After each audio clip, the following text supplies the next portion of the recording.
Lorsqu'en 1861, la municipalité de Saint-Quentin conçoit son système de distribution d'eau potable par les bornes fontaines, elle prévoit aussi de réaliser des fontaines monumentales, c'est-à-dire purement ornementales. Mais lorsqu'en 1872 le réseau rentre en fonction, aucune de ces fontaines n'a été construite.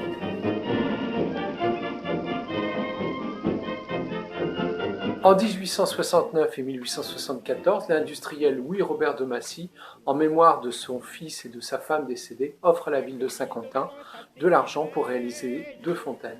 Elles seront réalisées dans les années 1880, place du Fourdonnel et place Henri IV. La première, détruite pendant la Première Guerre mondiale, ne fut jamais restituée. En revanche, la seconde eut plus de chance. Ornée de 3 néréides ou sirènes à sa base, elle fut surnommée par la population les 3 filles, en référence à une chanson d'un chansonnier, Romain Desmoulins, qu'il écrit vers 1923 et qui s'appelait « Il y a 3 filles à Saint-Quentin ». Il y a 3 filles à Saint-Quentin, il n'y a pas moyen d'y mettre la main. Il y a 3 filles à Saint-Quentin, il n'y a pas moyen d'y mettre la main. Alors quinquin. Une 3e fontaine est réalisée en 1897, place Lafayette, grâce au legs de M. Paringot.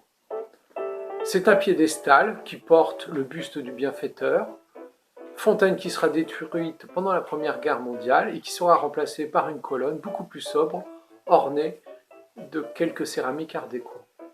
La fontaine Paringot était ornée de grenouilles avant la guerre et après la guerre, grenouilles qui donneront leur surnom à la place Lafayette, la place aux grenouilles.